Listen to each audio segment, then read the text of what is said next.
Selamat siang. Siang, Bu.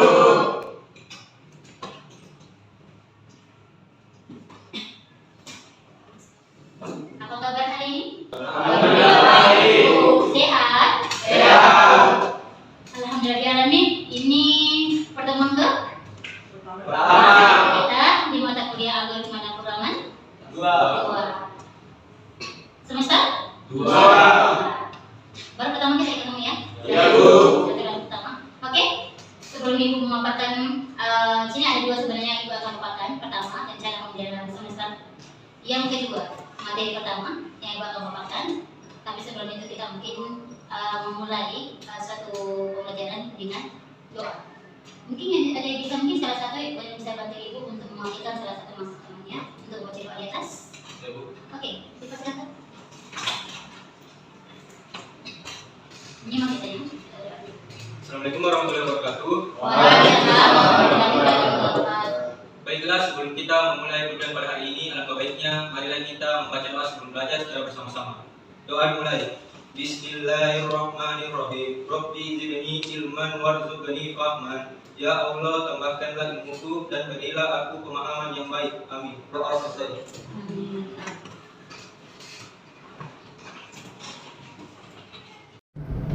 Oke, kedua tingkatnya mana? Oke, absensi? Ya, Bu. Sudah di absensi teman-temannya? Ya, sudah, Bu. Oke, ada yang sakit ya? Ya, Bu. Isinya ini kenapa? Ke rumah keluarga, Bu. Oh, seperti itu. Oke. Alhamdulillah hari ini kami sudah berjumpa yang hari banyak ya, yang sakit juga.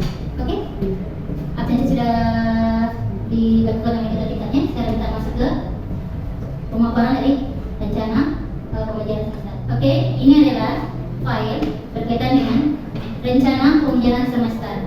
Di sini yang gua akan jelaskan ya, silakan diperhatikan. Dan yang paling pokok, ini yang paling penting. Sebenarnya tujuan kita dari segi pembelajaran dari mata kuliah algoritma dan pemrograman 2. Di sini ada tertulis mata kuliah algoritma dan pemrograman 2, di mana memiliki kode mata kuliah. Mungkin kalian sudah tahu sebenarnya kan di kalau minggu itu otomatis sudah muncul ya kode mata kuliahnya. Bobotnya 2 SKS semester 2, di mana saya dosennya adalah Erina B. Komenko dan kaprodi itu sendiri adalah Bapak Sarifudin Baco Eskom MT. Lanjut di capaian pembelajaran. Bilangnya kalau Ibu ngomongnya kalau cepat ya. Ya, Bu. Oke. Capaian pembelajaran. Capaian sini ada di sini namanya S01, S02, S03, P01, P02, P03, KU01, KU02. SO01 itu adalah S adalah sifat. Jadi Ibu mengharapkan selain dalam belajar algoritma tapi harus memiliki menanamkan sikap. Sikap pertama adalah harus bertakwa kepada Tuhan yang Maha Esa dan memiliki sifat atau sikap ada yang tahu apa yang maksudnya Ahlussunnah wal Jamaah? Oke, silakan. Yaitu memiliki sifat seperti Rasulullah SAW. Amin, betul sekali. Berarti kita harus memiliki setidaknya minimal karakter dari Nabi Muhammad Sallallahu Alaihi Wasallam. Oke, S02 atau sikap 02 yang Ibu harapkan dari mata kuliah Ibu sendiri yang kalian harus terapkan kalau perlu diimplementasikan, dapat bekerja sama dan memiliki kepekaan sosial serta kepedulian terhadap masyarakat dan Lingkungan. itu penting juga. Lanjut, S03 atau sikap yang 03 adalah memiliki sikap untuk belajar seumur hidup. Apa namanya bahasa Inggrisnya? Iya, lifelong learning dan apa? Dan memiliki sikap tanggung jawab. Jadi walaupun kita pandai tapi tidak boleh tanggung jawab sama hal kita kosong bawa komanya. Jadi selain pandai bertanggung jawab pula dan juga memiliki Ahlussunnah wal Jamaah. Itu komplit sekali perbedaan. Oke, lanjut ke P01. P itu adalah pengetahuan. Jadi penangkapan kalian terhadap materi itu harus ada. Minimal pertama, lulusan atau kalian sendiri mampu memahami konsep materi algoritma itu sendiri. Jadi kalian harus paham dulu materinya algoritma, alias gambaran umumnya algoritma. Next, P02 atau pengetahuan nomor 2 lulusan mampu memahami konsep materi pemrograman. Dan materi itu adalah algoritma dan pemrograman. Ada dua sih kasus yang dibahas dalam bukan hanya satu ya, karena algoritma dengan pemrograman itu agak berbeda. Paham? Lanjut. P03 lulusan mampu memahami tipe data dasar, terus pernyataan dan aksi. Itu dia. Hanya kalau mentah-mentah itu, pahami betul-betul itu dari segi itu. Tipe datanya apa, terus aksinya seperti apa, pernyataannya bagaimana, itu harus kalian hafal mat ya, dipahami betul itu. Terus KU01 adalah keahlian umum. Pertama, lulusan mampu membuat flowchart. Yang kedua, lulusan mampu membuat program runtunan, pemilihan, dan perulangan untuk menyelesaikan kasus dalam pemrograman C++. Sedangkan kakak, KU dengan KB ya, keahlian khusus, berarti ini yang harus ada di basic kalian. Jadi kalau kalian tahu dari kamu alumni dari sini, kalian harus memiliki kemampuan minimal kalian harus mengimplementasikan algoritma dalam bahasa programan C++ dalam menyelesaikan studi kasus. Lalu dipahami dari CPR yang sudah dibahas di atas, paparan di atas, paham? Ya. Oke, kalau kita lanjut ke CPMK. CPMK itu apa? Capaian pembelajaran mata kuliah. Iya, capaian pembelajaran mata kuliah. Pertama, mahasiswa harus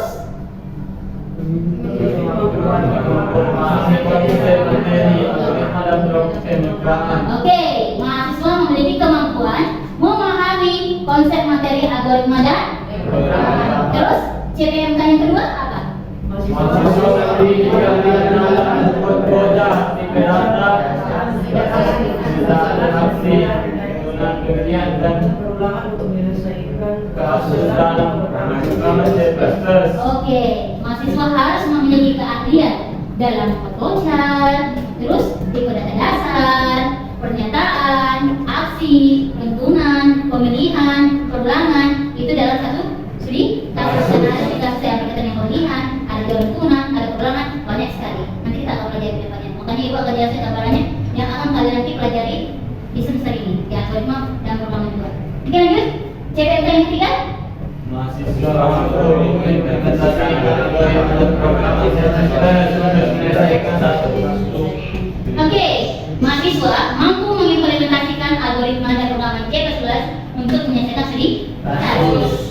Oke, itulah tadi CPMK. Ada tiga akumulator rekapan dari capaian perjalanan. Sekarang kita bahas dengan deskripsi singkat mata kuliah itu sendiri. Deskripsi singkat adalah gambaran singkat dari apa yang dijabat dari CPMK dan capaian pembelajaran. Ini akan nanti kita pelajari sampai akhir satu semester yang berakhir.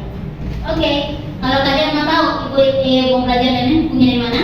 Ini dia publish. Kalau mau cari bukunya ada atas nama Ais Rosa dan Salahuddin. Judul bukunya modul pembelajaran rekayasa Praguna, terstruktur dan berbasis objek. Ada juga dari Rahmadi, pengertian dan contoh dari konteks diagram, metafor diagram, dan flow map. Jadi kalau kalian mau belajar algoritma bahasa programan, kalau mau cari bukunya salah satu di sini silakan. Ini bisa dijadikan kalian untuk bisa rekomendasi atau referensi untuk cari bukunya untuk setiap mempelajari ya algoritma sendiri sesuai dari materi yang berkaitan. Oke, media pembelajaran yang kita gunakan salah satunya adalah pertama dari ada dua software. Kita akan nanti informatika kita berikan yang dua software dengan hardware. Ada yang tahu software itu apa? Software itu apa? Perangkat lunak, Bu. Oke, perangkat lunak. Kalau hardware? Oke, silakan digunakan. Perangkat keras. Perangkat keras. Oke, software ada berapa digunakan? Tiga. Satu, dua,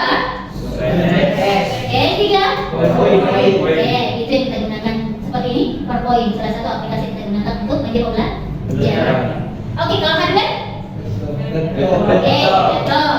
Betul dan whiteboard. Oke, sekarang kita masuk ke materi pertama. Pengantar konsep algoritma. Di sini kita akan bahas ini. Oh iya, boleh minta tolong salah satu dari mahasiswa untuk bacakan slide di atas? Oke, silakan. Penemunya adalah seorang ahli matematika dari Uzbekistan yang bernama Abu Abdullah Muhammad Ibnu Musa Al-Khawarizmi yang lahir pada tahun 770 sampai 840. Iya. Beliau adalah ahli matematika berasal dari Uzbekistan. Dia adalah yang pertama kali menemukan yang namanya algoritma. 770 itu apa itu dia? Lahir di tahun berapa ya? 770. Anda? 840. Usia beliau? 70 tahun. Oke, bintang 70 tahun. Next, slide berikutnya ada yang bisa? Silakan. Literatur barat beliau lebih terkenal dengan sebutan algoritma. Panggilan inilah yang kemudian dipakai untuk menyebut konsep algoritma Iya. yang ditemukannya dalam bahasa Indonesia. Kita kemudian menyebutkannya sebagai algoritma. Iya. Pertama-tama namanya itu adalah algoritma. Akhirnya diperbaiki disebut dengan konsep algoritma. Dan kita orang Indonesia makanya diterjemahkan dengan menggunakan bahasa Indonesia dengan Algoritma. Oke, next berikutnya ada lagi yang bisa berpartisipasi membaca slide di atas. Oke, itu silakan. Pengantar algoritma. Definisi algoritma. Algoritma adalah urutan langkah-langkah logis penyelesaian masalah yang disusun secara sistematis dan logis. Langkah-langkah dalam algoritma harus logis dan harus dapat ditentukan bernilai salah atau benar. Iya. Algoritma adalah kunci dari bidang ilmu komputer karena banyak bidang di bawah ilmu komputer yang lahir berdasarkan konsep algoritma. Boleh sekali terus. Pada hakikatnya, algoritma juga adalah kunci dari kehidupan kita. Oke, terima kasih atas partisipasinya ya. Pengantar algoritma, ingat gambaran umumnya adalah algoritma adalah urutan atau langkah-langkah yang dikerjakan secara sistematis. Oh iya, sistematis tahu apa? Tahu. Apa? Benar. No. Tersusun. Betul sekali, tersusun secara sistematis dan logis. Ada yang tahu logis? Ibu. Ya silakan. Benar, betul sekali. Jadi algoritma adalah urutan atau langkah-langkah yang dikerjakan secara sistematis atau berurut secara benar untuk menyelesaikan sebuah masalah. Jadi ada dua kunci dalam algoritma, sistematis dan logis. Terurut atau berurut dengan Benar. Ingat itu gambar umumnya. So, langkah-langkah dalam algoritma harus logis dan harus dapat ditentukan bernilai salah atau benar. Algoritma adalah kunci dari bidang ilmu komputer karena banyak bidang di bawah ilmu komputer yang lahir berdasarkan konsep algoritma. Nah, ini dia. Pada hakikatnya, algoritma juga adalah kunci dari kehidupan kita. Ada yang mau ditanyakan dari slide di atas? Sebelum pindah ke slide berikutnya? Silakan. Mohon maaf Bunda, sebelum lanjut di slide berikutnya saya ingin menanyakan di poin kedua Bunda. Iya. Di mana langkah-langkah dalam algoritma harus logis dan harus dapat ditentukan bernilai salah dan benar. Oke, terima kasih. Pertanyaannya Bunda di sini, dalam studi kasus apakah pernah atau sering terjadi mendapatkan dua pilihan tersebut yaitu salah atau benar? Oke, terima kasih atas pertanyaannya. Baik Bunda. Sebelum saya menjawab, saya kasih studi kasus sebenarnya, logikanya ya. Studi kasus pertama, 1, 2, 3, 4, 5. Studi kasus kedua, 2, 4, 6, 8. Studi kasus ketiga, 1, 3, 5, dan 7. Di manakah dari tiga studi kasus ini dia termasuk algoritma? Saya Bunda. Silakan. Menurut saya Bunda, dari ketiga sistem contoh yang telah diberikan oleh Bunda, menurut saya ketiga tersebut semua algoritma. Ya. Mengapa saya mengatakan seperti itu? Kita kembali dari contoh pertama, Ya. di mana contoh pertama itu 1, 2, 3, 4, 5 dan seterusnya. Di mana contoh pertama ini menandakan urutan angka. Contoh kedua, di mana contohnya 2, 4, 6, 8, 10 dan seterusnya. Ya. Di mana contoh kedua ini dia menggunakan angka benar. Di mana contoh ketiga contohnya 1, 3, 5, 7, 9 dan seterusnya. Di mana contohnya ini kita menggunakan angka yang ganjil. Jadi menurut dari ketiga contoh tersebut, menurut saya Bunda, itu semua adalah algoritma. Oke, itu jawaban dari temannya. Ada yang menanggapi? Sebelum jawabannya? Oh, silakan. Di sini tanggapan saya bahwa yang paling benar yaitu yang pertama, di mana 1, 2, 3, 4, 5 dan seterusnya, karena yang ditanya itu studi kasus yang termasuk algoritma, di mana itu harus tersusun. Kalau menurut temanku yang tadi bahwa studi kasus yang termasuk 1, 2, 3, yang di mana studi kasus pertama 1, 2, 3, 4, 5 dan seterusnya, yang kedua 2, 4, 6, 8 dan seterusnya, dan yang ketiga 1, 3, 5 dan seterusnya itu kecuali ditanyakan di mana tentukan studi kasus algoritma yang bilangan ganjil dan bilangan benar. Mungkin itu saja Bunda. Betul sekali. Jawabannya adalah di kasus pertama 1, 2, 3, 4, 5 karena dia karena di distribusinya adalah di mana algoritma dari 3 studi 3 studi kasus di atas. Oke, kita lanjut ke slide berikutnya. Ada yang bisa partisipasi mahasiswa untuk baca slide di atas? Oke, silakan. Algoritma. Ketika manusia berusaha memecahkan masalah, metode atau teknik yang digunakan untuk memecahkan masalah itu ada kemungkinan bisa banyak. Tidak hanya satu yang dapat digunakan. Kedua, dan kita memilih mana yang terbaik di antara teknik-teknik itu. Poin ketiga, hal ini sama juga dengan algoritma yang memungkinkan suatu permasalahan dipecahkan dengan metode dan logika yang berlainan. Oke, terima kasih atas partisipasinya. Algoritma, ketika manusia berusaha memecahkan masalah atau metode atau teknik yang digunakan untuk memecahkan sebuah masalah itu ada kemungkinan lebih dari satu metode yang kita gunakan atau ada satu metode ada lebih dari satu proses yang kita harus kerjakan lebih ya, dan kita memilih mana yang terbaik dari teknik-teknik atau metode atau proses yang kita mau ambil tergantung si penggunaan itu sendiri. Oke? Itu tadi. Sekarang kita lanjut. Ada yang ditanyakan slide di atas? Tidak ada? Oke, kita lanjut ke slide berikutnya. Oke, kita lanjut ke slide berikutnya. Slide terakhir ya. Ini slide terakhir kita dari materi gambaran algoritma pertemuan pertama. Kita ada yang bisa partisipasi? Bantu menjawab? Udah. Pak Jidas. Mengantar algoritma. Jadi dalam menjalankan algoritma harus 1. Mengerti setiap langkah dalam algoritma. 2. Mengerjakan operasi yang sesuai dengan langkah tersebut. Agar dapat dilaksanakan oleh komputer, algoritma harus ditulis dalam notasi bahasa pemrograman disebut dengan program.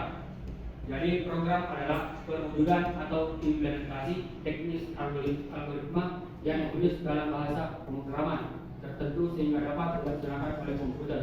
Oke, pengantar algoritma yang terakhir, gambaran slide terakhir pula, materi terakhir pula di pertemuan pertama ini, yaitu jadi dalam menjalankan algoritma harus 1.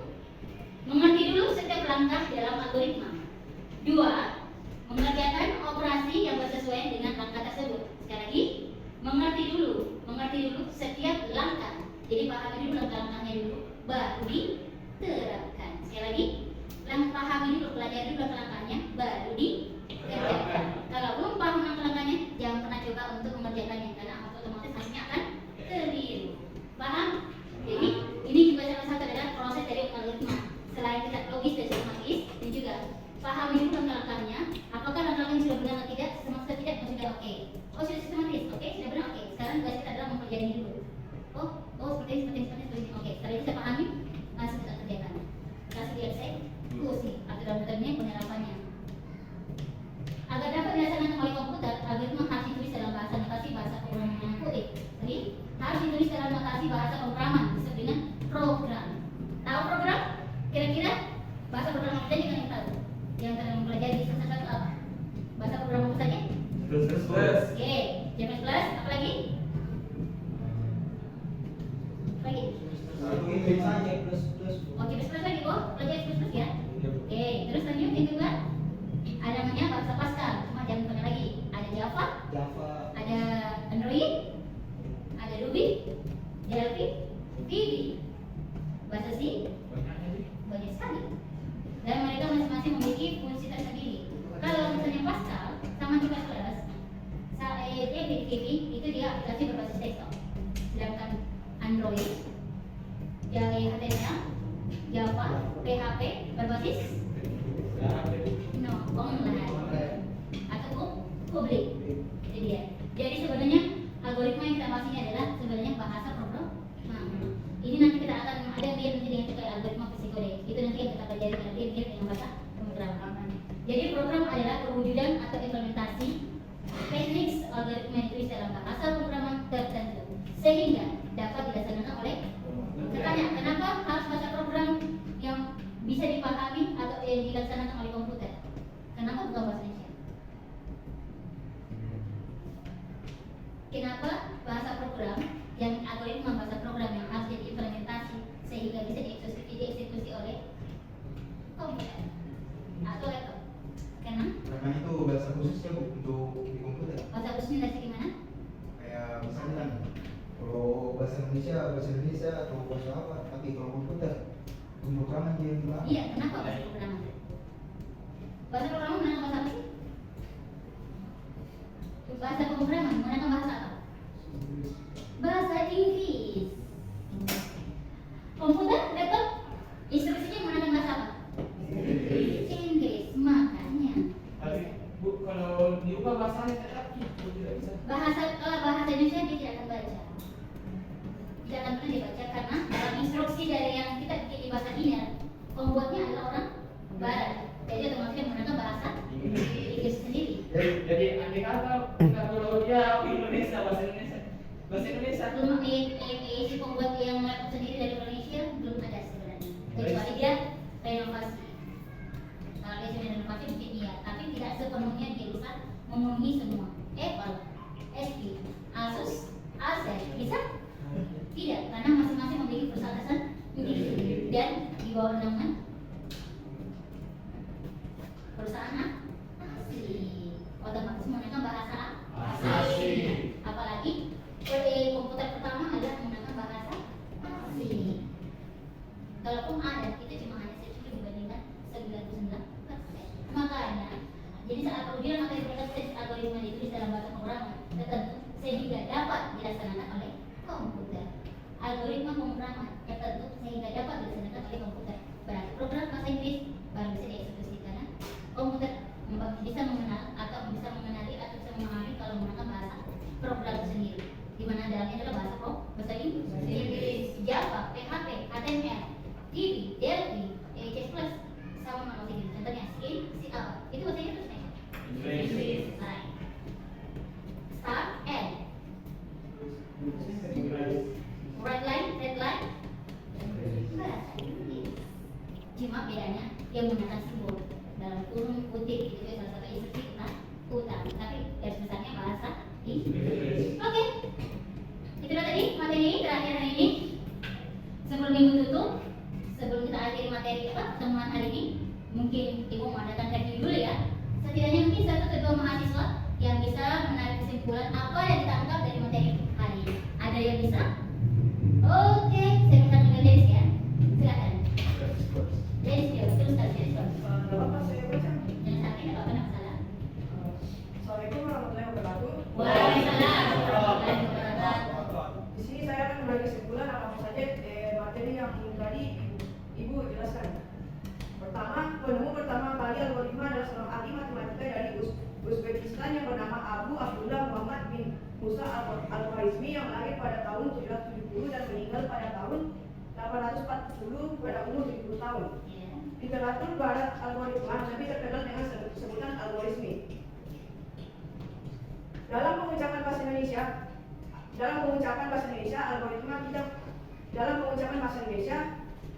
kita menyebutnya dengan algoritma. Algoritma adalah urutan-urutan langkah-langkah untuk menyelesaikan sebuah masalah yang disusun secara urut dan logis. Langkah-langkah dalam algoritma harus logis dan harus dapat ditentukan bernilai salah atau benar. Dan untuk penentuan salah benar dalam algoritma itu sudah pasti. Tapi untuk sebuah keperluan kita bisa melihat kembali pada pengertiannya yaitu secara sistematis dan logis. Agar dapat dilaksanakan oleh komputer, algoritma harus ditulis oleh notasi pemrograman dengan disebut dengan program. Itu saja Bu. Oke, mantap ya. Mantap, terus sekali. Sama. Oke. Yang terakhir dari Siti silakan. Assalamualaikum warahmatullahi wabarakatuh. Waalaikumsalam warahmatullahi wabarakatuh. Mungkin saya akan membacakan kesimpulan menurut saya sendiri. Algoritma ialah susunan secara berurut atau sistematis dan logis atau benar. Dan algoritma juga adalah kunci dari kehidupan kita. Algoritma juga sangat berpengaruh dalam kehidupan sehari-hari untuk mempermudah kehidupan kita. Contohnya, membuat kue atau resep. Jika Jika algoritma tersebut tidak logis, tidak dapat disebut dengan algoritma. Betul sekali. Oke, alhamdulillah nih. Setidaknya dua yang berpartisipasi untuk menarik kesimpulan. Ibu anggap bahwa kalian sudah memahami materi hari ini. Semoga di depan nanti ketika pertemuan kedua kita akan bahas lagi ya. Pertemuan di materi berikutnya yaitu dari penyajian algoritma. Mungkin metodenya hampir sama. Daftar jawabnya review materi. Oke, sebelum ibu tutup, alangkah baiknya kita baca doa dulu ya. Oke, kita udah materi lagi ya. Sekarang, ibu duduk dulu. Ya, Ibu. Oke, alhamdulillah nih. Hari ini materi selesai dibahas. Pertemuan pertama, materi pertama juga. Sebelum kita menutup pertemuan hari ini, mungkin alangkah lagi bagusnya kalau kita akhir dengan baca doa agar supaya hari ini mendapatkan rahmat dari Allah. Materi yang ibu paparkan kalian bisa pahami dan menangkap. Dan kedepannya kalian lebih sukses lagi. Amin. Oke, boleh minta bantuannya? Assalamualaikum warahmatullahi wabarakatuh. Ya, Waalaikumsalam warahmatullahi wabarakatuh. demikian kuliah pada hari ini. Semoga apa yang kita pelajari pada hari ini dapat diterima dengan baik dan dapat bermanfaat untuk kedepannya. Dan semoga kita semua senantiasa tetap diberi kesehatan, rahmat dan hidayah oleh Allah Subhanahu Wa Taala, agar tetap bisa kembali bertatap muka pada pertemuan selanjutnya. Amin. Bismillahirrahmanirrahim. Rabbana atina fid dunya hasanah wa fil akhirati hasanah wa qina adzabannar. Subhana rabbika rabbil izzati amma yasifun wa salamun alal mursalin walhamdulillahi rabbil alamin. Al-Fatihah.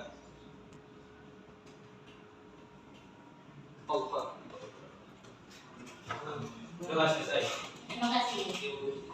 Alhamdulillah ini saya Harina.